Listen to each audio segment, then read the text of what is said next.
I'm a single mother on unemployment.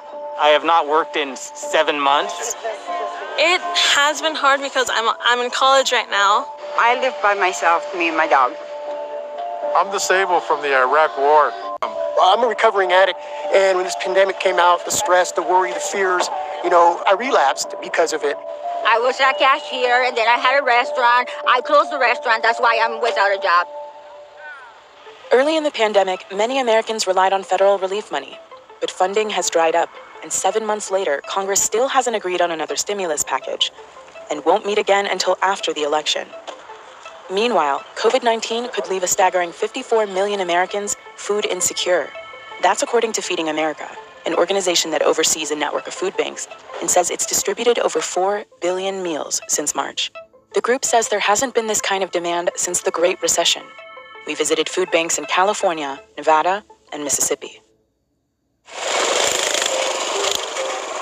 We have already an impoverished community from the start before the virus. And it's even worse now with a lot of people losing their jobs. We really rely on the food banks. This is my first time. I haven't seen any around here. This is the first time I've ever been to a food drive like this, yes.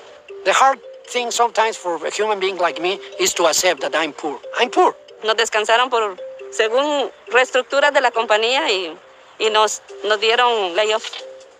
Tenía 20 years. As soon as the COVID started, our company just had to shut down completely.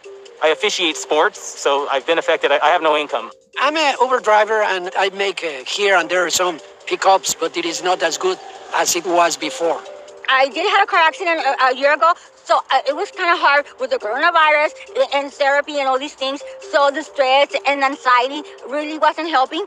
I am diabetic. I am hypertensive. I don't visit my daughter and my grandkids, as often as I would love. So COVID-19 has definitely put a strain on my life as it once was. I take care of an elderly father, and he's 80 years old. I'm scared that, anywhere I go, I might come back and give it to my dad. We was all kind of skeptical until, we had some actual family members that died from it, and we wasn't able to go to the funerals or, which was really sad. Like right now, we can use groceries. I have probably nothing right now.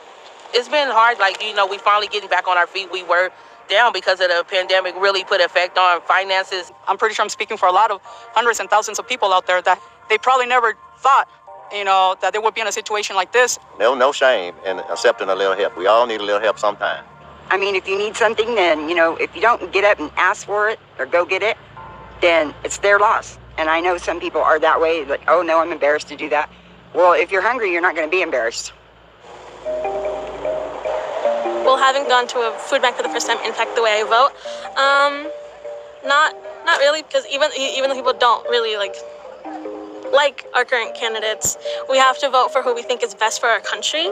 No, it's not going to affect the way I vote. I'm going for Trump because I believe that he wants the best for America. I think we need a change because this so-called thing, Make America Great Again, is not working. The future is hard. I hope we overcome this. Everything comes back to normal. The kids go back to school, and I hope I could find a job and everything's just safer. I'm frustrated about a lot of things right now. This pandemic has definitely put a strain on a lot of people's lives, and therefore these food drives are very, very necessary to help feed their families. As far as I'm concerned, hardship can fall on anyone because it may be me today, it may be you tomorrow.